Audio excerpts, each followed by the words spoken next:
All right, let's take a moment to talk about sprinting.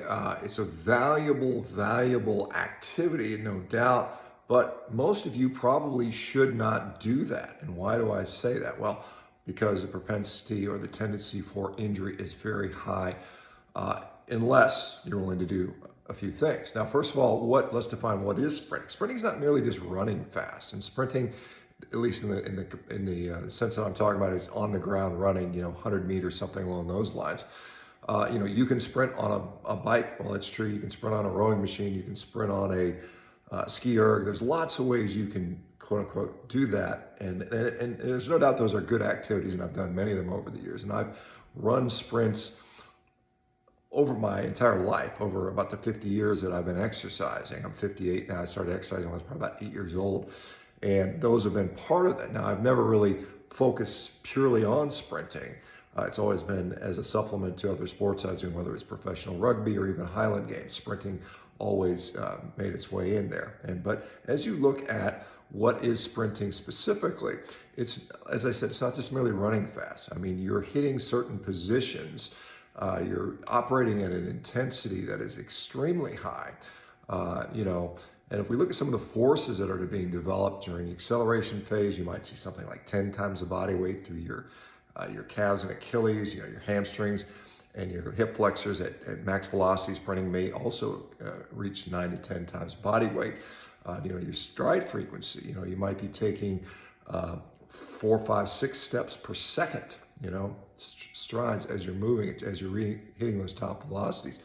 Again, that provides tremendous stress to the body. And what we often see is people end up with hamstring, hip flexors, Achilles tendon injuries, something you don't want to do, because those can be devastating, and that can put you out of the game for indefinitely or for a long period of time. So if you're going to sprint, and most people don't, most people over 30, something like 95% of the people over 30 never actually sprint again.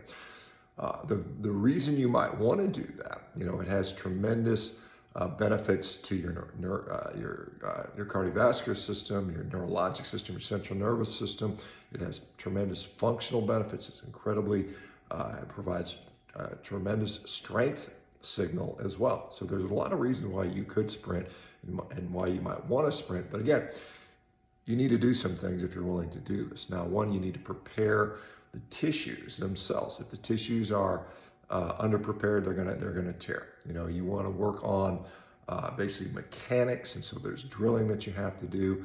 You want to work on your strength. You need certain requisite strength to be able to handle the intensities, and these things can be accessed by things like sprint drills. Some of them look goofy. Some frontside mechanic drills where you're doing marching and skipping and straight leg bounding and things of this nature, with regard to building up tendon and muscle qualities, things like isometrics, whether they are yielding isometrics or overcoming isometrics. You can look up both of these to educate yourselves on those.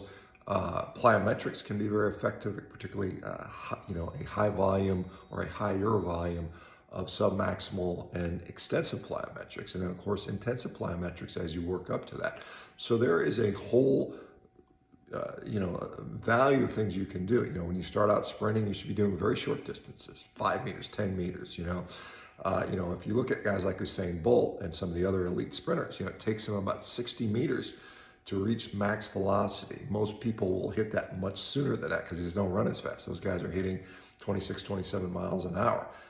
Most people would be lucky to hit 13, 14, 15 miles an hour, and then as they get more and more advanced, they might be hitting into the close to 20, low 20s. But for the most part, you can start out with hill sprints, because that will sort of help improve your mechanics a little bit. Short distances, resisted sprints, whether you're pushing a sled or pulling a sled, that tends to slow you down, which is actually a good thing early on, because you don't want to experience those high velocities that are going to tear muscles. Now, again, I'm talking primarily to you guys that are older, like myself. I'm almost 60 years of age, and I'm doing all those things, and I've done all those things as I have my sort of push to sprint reasonably well as I get older. So anyway, sprinting again is an awesome activity.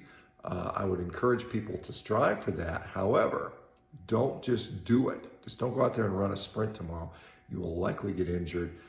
Go educate yourself. There's lots of resources there on sprinting, on how to build for this. I would suggest very short sprints. I would suggest spending time developing those tissue properties, maybe isometrics a couple times a week, plyometrics a couple times a week, and then integrate those resisted, slower, I don't want to say slow sprinting, but maybe where you're forced to slow down and hit those positions, because posture, positioning is also going to protect you. When those things are well, those things are going to protect you from sprinting. Now, there's some evidence that once you get there, and then if you sprint on a regular basis, that actually protects the hamstrings and other muscles from injury, because once you're used to seeing those forces, doing it on a regular basis actually is then protective. But initially, you're going to get hurt. Anyway, take care. Let me know what you guys think.